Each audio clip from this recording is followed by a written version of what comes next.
मरे घर पनिया पिलाई दी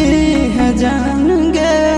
कफन ओढ़ाई दी है टूटत ही जब प्राण गे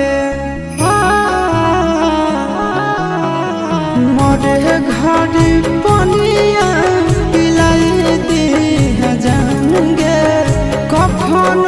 ओढ़ाई दी है टूटत ही जब प्राण गे हगे हमारा से तोरा जाती प्यार होता भेंट सक छात कर लगे हगे सोनाया गावा हो भरती पा